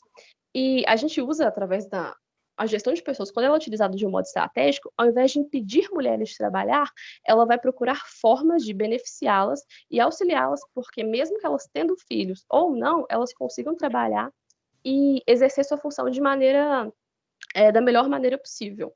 Aí eu também cito gestão de conflitos e segurança no trabalho. Pode passar, por favor, professor? E, por fim, o meu terceiro capítulo trouxe só um resuminho dos principais tópicos abordados, porque era muita coisa, mas são os desafios da gestão de pessoas. Os dois principais dele é a liderança e a gestão. Gerir algumas pessoas veem o termo gestão e liderança como uma coisa igual, só que tem uma diferença muito grande, porque para você gerir alguma coisa, você precisa ter uma visão ampla e uma visão macro de tudo que está acontecendo. Agora, um líder, ele vai lidar diretamente com as pessoas e ele vai ter que entender como que ele vai passar as mensagens trazidas pela organização, pela gestão da empresa, para o colaborador no dia a dia, de modo que o colaborador se sinta motivado e se sinta, como é que eu vou dizer, se sinta assistido pela empresa para poder desenvolver sua função.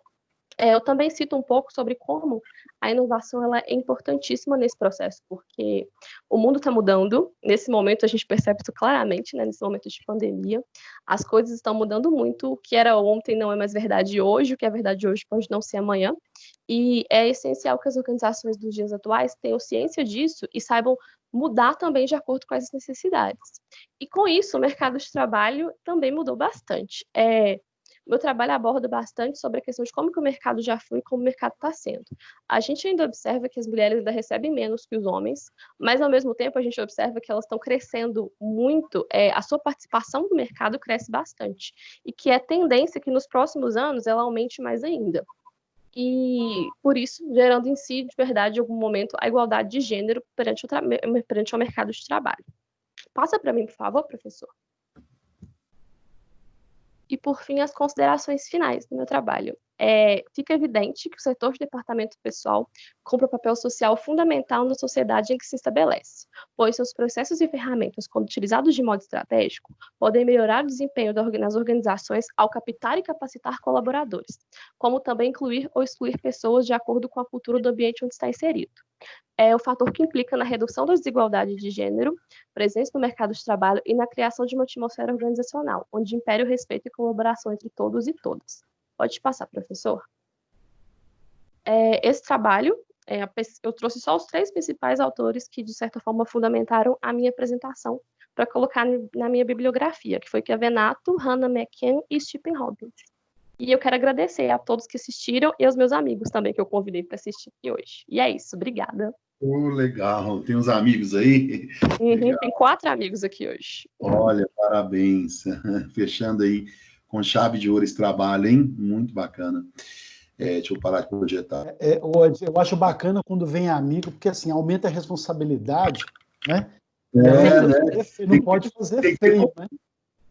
Tem que ter coragem, né, Rodrigo, para chamar. Desenvoltura para falar, eu acho que isso é bacana. A Larissa já foi minha aluna, é minha aluna, né, ainda, e foi minha aluna em outros. Uma coisa que eu sempre admirei nela, e hoje mostrando tão bem, né, Rodrigo? Essa capacidade dela de comunicação, né? É impecável, né? Ela é impecável, assim, a forma de comunicação dela, e ela fez bonito aí no final, né, Larissa? Mantendo aí. Sempre. Eu sempre falei isso, né? Capacidade de posicionar. Larissa, tem que aparecer, liga a câmera aí pra gente também, né? Vocês estão me vendo? Não, estamos não. Deixa eu ver ela aqui. Você. Já liguei. Tá vendo, pessoal? Ô, Larissa, quem são seus colegas? Quem que são seus amigos? Diego, Larissa, Ricardo e Reinaldo. Olha. Colega da Larissa aqui. A Larissa é show, vocês estão de parabéns, você é um colega e tanto, viu? Amigo e tanto, viu? Legal. Bacana, Larissa. Larissa, um espetáculo aí, né? Eu acho que você falou muito bem, fechou com chave de ouro, um trabalho bem estruturado, né? Bem montado, como eu falei aqui agora, com sua capacidade de comunicação, que é impecável, suas pausas. Eu que sou um desesperado para falar, você vem e me ensina a falar com tanta calma, tanta tranquilidade, isso é muito legal, parabéns, viu? Obrigada. Eu queria aproveitar o tema de gestão de pessoas, que cada vez, né, é tão forte isso, latente. Dentro da sua pesquisa, quando você trabalhou aí também, dentro das estratégias, das ferramentas que você trouxe tão bem, quais hoje seriam ou a estratégia ou a ferramenta melhor que as empresas na gestão de pessoas devem utilizar para essa geração milênios agora, essa ZS, essa geração agora, né? Quando pega aquele estudo de gerações, né? Que nós tanto já falamos em aula, em sala, né? Em diversas disciplinas, como que hoje e quais estratégias são importantes para esse tipo de geração que está tão aí latente e tão diferente, né? De lidar com o trabalho, lidar com salário, lidar com locais de trabalho. Como que você vê isso aí? Você também fazendo parte aí de uma geração Z, aí, né? Você também deve ser uma geração aí. Então, como que você vê esse movimento aí da gestão de pessoas para esse público, para essas novas empresas, para esses novos gestores e colaboradores dessas gerações aí?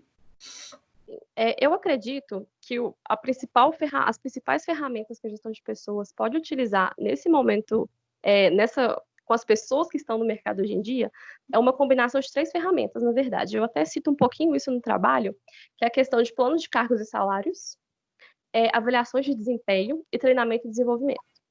Primeiro, cargos e salários. Você sabe o tanto que você recebe, você sabe o que você tem que fazer e por que o que você recebe, por que o que você está fazendo vale o tanto que você recebe. A partir daí, se a empresa resolver, de fato, utilizar a gestão de pessoas de uma maneira estratégica, ela vai criar esse plano, mas a fim de melhorar o desempenho e desenvolvimento do colaborador dentro da organização. Então, a partir disso, vem a avaliação de desempenho, porque a empresa ela vai analisar sempre onde o colaborador está e mostrar para ele, olha, hoje você está em tal lugar, mas você pode chegar até aqui. Então, para isso, você precisa fazer A, B, C e D, você precisa ir para esse lado, que você vai chegar nesse ponto. E aí o colaborador ele avalia, vale para mim de fato fazer isso? Esse futuro que a organização me permite é o que eu quero para mim? Se sim, ele pode abraçar e a empresa vai tentar da melhor forma motivá-lo e mantê-lo para poder adquirir tudo isso.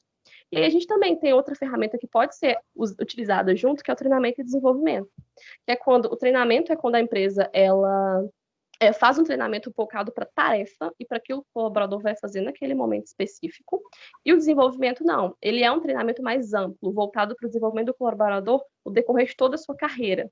Então, ele pode passar por várias tarefas, passar por vários setores, fazer vários tipos de treinamentos diferentes, até para formar o desenvolvimento dele dentro da organização. Então, eu acredito que nesse momento atual, nós não estamos mais, nós não somos conformados. A gente não acredita que o emprego com o salário está tudo certo, estabilidade, vale alimentação, não é só isso mais. Nós queremos mais. E a gestão de pessoas de hoje em dia ela tem que estar adepta a isso, ela tem que entender como que nós funcionamos e, a partir daí, criar ferramentas e criar métricas para poder conseguir nos auxiliar e auxiliar a empresa. Porque já foi mais que provado que o setor de gestão de pessoas, quando ele é utilizado estrategicamente, ele tem o poder de impulsionar a competitividade das empresas porque ele motiva os colaboradores. Ele faz aquela ponte, né, que liga a organização e as pessoas. E se ele for bem gerido, ele vai conseguir fazer isso independentemente de quem esteja lá dentro e de qual período nós estejamos vivendo no momento. E é isso. Muito legal, parabéns, viu? Muito bacana, bem respondido. Obrigada. Aí. Acho que isso aí mostra, né, o tamanho da força de gestão de pessoas desse departamento, como usar de estratégia nas empresas. E é isso aí. Parabéns. Vou passar agora para o professor Marcos aí a palavra. Ok, muito obrigado, professor. Boa noite, Larissa. Muito obrigado pela oportunidade de participar aqui da sua banca. Eu gostaria de voltar num conceito, mas que eu o reputo extremamente atual. E aí eu te dou uma opção para você dissertar sobre uma das duas questões que eu vou colocar. Eu estou falando da questão do modelo transformacional. Eu gostaria que você destacasse para mim a importância da diversidade cultural no ambiente organizacional, ou que você falasse para mim sobre a ética nas decisões, a eticidade nas decisões organizacionais. Qualquer um dos dois. Eu vou falar um pouco sobre a diversidade, então, que eu até abordo um pouco mais durante o meu trabalho. Okay. A gente observa, desde o passado, que o ambiente externo, onde a organização está inserido, ele implica diretamente em como a gestão de pessoas está sendo efetivada.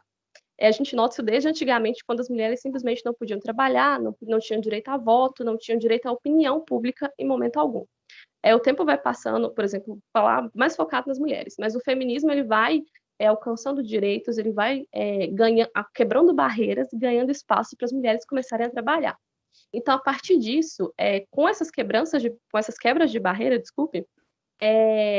a gestão de pessoas ela começa a se adequar e começa a incluir mulheres no mercado. E a partir daí, não basta simplesmente incluí-las. A gente tem que colocar ela lá dentro, mas tem que colocar da mesma forma que o homem já está posicionado dentro do mercado. E aí, uma coisa que eu percebo que tem muita dificuldade, porque o setor de gestão de pessoas, ele tem o objetivo de gerir o capital humano da organização. E as pessoas que vão geri-lo, não basta simplesmente que elas estejam dispostas a colocar a diversidade dentro da organização. Porque, por exemplo, eu posso contratar uma pessoa incrível, uma pessoa negra, uma pessoa homossexual, seja o que for, ela pode ser ótima no trabalho dela. Mas se a equipe onde eu vou colocá-la, ela não for capaz de aceitá-la lá dentro, essa pessoa vai sofrer mais preconceito dentro da organização do que sofreria fora, por exemplo, claro. Então, eu acredito que a diversidade ela é absolutamente importante, mas a gestão de pessoas ele tem que ter um senso muito grande para poder preparar o ambiente para, de fato, conseguir colocar e estabelecer a diversidade dentro dele. Não basta eu achar que eu vou contratar uma pessoa homossexual hoje, que a imagem da minha empresa vai ser linda, porque não vai. O que conta mesmo é o dia a dia lá dentro e como, na prática, essa pessoa é assistida dentro da organização e como as coisas acontecem. O mundo mudou bastante, né, desde antigamente até hoje, ainda vai mudar muito, muita coisa ainda vai acontecer, mas eu acredito que a postura que a gente vê a partir de hoje e que a gente tem visto, tanta movimentação, principalmente na internet, por hashtag, todo mundo conversando, todo mundo unido, se uma empresa faz alguma coisa errada hoje, amanhã 1000 pessoas estão sabendo, todo mundo está fazendo boicote, ninguém compra, ninguém vai lá, eu acredito que a partir disso, o paradigma vai mudar e a gestão de pessoas ela vai servir como ponte para poder integrar essas pessoas e colocar mais diversidade dentro das organizações, dentro do mercado de trabalho. Isso. Qual o papel das lideranças nessa estratégia? O líder ele é aquela pessoa que está diretamente ligada ao colaborador. Primeiro que a gente tem que fazer todo um treinamento para o líder conseguir gerir e para o líder conseguir passar as mensagens da organização para as pessoas. Então, se o líder em si, ele tem que ser capaz de analisar o ambiente onde ele está inserido e propor, não só propor, mas pensar para depois propor mudanças que possam auxiliar no ingresso da diversidade, vamos dizer assim, dentro da organização. O principal aspecto dele é que ele vai assistir de perto o colaborador. Então, ele não pode ficar cego lá dentro achando que nada está acontecendo. Ele tem que ter olhos atentos, ele tem que observar tudo o que está acontecendo no entorno, para, a partir daí, ele auxiliar o setor de gestão de pessoas na integração, de fato, dessas pessoas dentro do mercado. Ok, muito obrigado, Larissa. Eu estou satisfeito. Passo a palavra ao professor Rodrigo Renan. Rodrigo não está aí?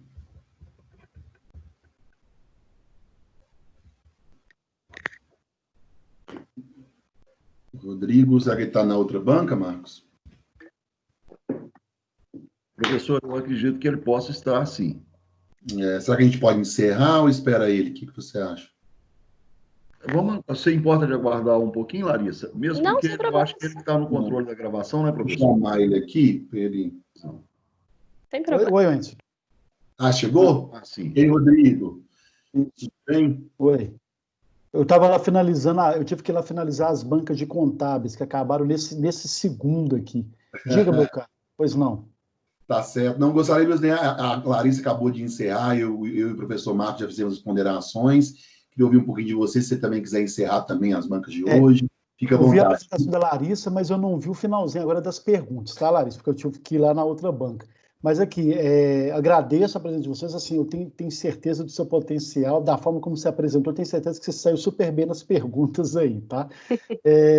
Queria só agradecer, tá, Wenderson, tanto a você quanto ao Marcos, a presença na banca, vocês abrilhantaram, como sempre, a participação. Eu fico feliz do potencial de alunos hoje que participaram, dos convidados, dos amigos que estão aqui também. Isso é bacana porque a banca ela é pública exatamente para a gente mostrar a seriedade, o processo, o trabalho da condução dos alunos. Então, vocês fecharam com chave de ouro, eu acho bacana. Fica um convite para depois, assim, eu vou colocar o vídeo, tá, Larissa? E aí os demais alunos, vou colocar o vídeo, vou disponibilizar depois. A gente grava por uma questão, pelo fato de ser remoto, distância, é uma questão só da gente ter um controle mesmo da defesa em si, do processo legal da banca, ter esse cuidado todo. E eu queria parabenizar a todos vocês, né, as várias intervenções, vários processos, tal, e em especial, de novo, ao Marcão e ao Wenderson por comporem a banca hoje, pela seriedade, pela forma como vocês conduzem, pelas perguntas que eu adorei, todas elas, que deixam os alunos um pouco em polvorosa, mas é necessário exatamente para isso. Então, eu agradeço plenamente e a gente já pode fechar hoje as bancas de hoje. Legal. Rodrigo, também muito obrigado, viu? Eu queria ponderar aqui realmente a minha admiração pelo seu trabalho como colega, mas de admiração por você, como você conduz esse trabalho TCC do Pitágoras tão bem já há algum tempo, né? E parabéns aí mesmo pelo cuidado e o cuidado com esses nossos alunos, né? Muito legal. Agradecer o professor Marcos pela parceria também, foi muito bom estar na banca com ele e todos os alunos aí, né? A gente fica muito feliz de poder participar desse momento. É muito gratificante, não tem nada, é prazeroso estar aqui participando desse momento, né? Acho que é uma coisa positiva, Rodrigo, quem dera que nas bancas físicas a gente não pode gravar, né? Eles vão ter um registro eterno disso, né? Então, quer dizer... Você sabe que eu estava até pensando, quando normalizar, a gente dá um jeito de gravar, porque daqui a alguns anos, olha, você viu, eu não tenho mestrado, tem nada gravado, daqui a alguns anos vocês vão poder ver isso e poder ver a evolução de vocês, né? Ver de onde, né? É legal quando a gente vê de onde nós saímos, né? Que não foi tão fácil chegar aqui, né? Nossa. Quando tiver em grandes empresas, tiverem em grandes cargos, aí poder olhar para trás e ver esse momento que é tão importante. Então, parabéns mesmo. Muito obrigado, viu, Rodrigo? Obrigado, professor Marcos. Sou eu quem agradece. Agradeço mais uma vez ao professor Rodrigo Renan, que ele sempre me dá essa honra, né, de participar dessas bancas. Aqui hoje eu me senti muito honrado por estar aqui na presença de dois professores tão competentes e queridos. Quer dizer, queridos não só por mim e pelos colegas, mas pela instituição, pelos alunos. E acho que foi, mais uma vez, muito enriquecedor mesmo. Me sinto, assim, honrado em em ter esse convite aí por parte do Pitágoras Barreto, e sempre às ordens, sempre que tiver a minha altura e minha condição, e também o brilhantismo dos trabalhos apresentados, o desempenho dos nossos candidatos aí, e quero parabenizar mais uma vez aí a Larissa também, porque acho que ela fez uma apresentação brilhante. Ok, Marcão. Ó, gente, é só consideração assim, é claro que o trabalho fica mais fácil, a gente pode até falar em sucesso, porque vocês contribuem decisivamente, né? Esses alunos, como que eles amadureceram esses últimos tempos, claro que isso é mérito de todos os professores, em especial vocês, e eu apenas no processo de TCC eu só conduzo mesmo, né? Tem os orientadores eletrônicos, mas a gente fica lá corrigindo dando umas dicas, fazendo um processo de amadurecimento, mas para poder sair nesse grande momento que é esse encerramento, né? E eu acho que foi bem a contento. Eu acho que os alunos têm melhorado muito o nível, né? Isso é muito bacana, né? A qualidade dos trabalhos tem crescido a cada semestre e eu espero que continue mais assim, tá? Então a gente encerra a banca por hoje. Agradeço uma vez mais, viu, gente, por vocês, aos colegas e convidados, aos alunos aqui também. Muito obrigado pela presença de todos. Encerramos as nossas bancas por hoje. Amanhã a gente tem mais para as bancas de contábeis. Quem quiser pode acompanhar, fiquem à vontade para poder enriquecer e engrandecer esse momento aqui. Muito obrigado, pessoal. Boa noite para todos. Boa noite. Tchau, boa noite. Boa noite. Parabéns a todos os colegas aí. É isso aí. Tchau, tchau. Deixa eu ver.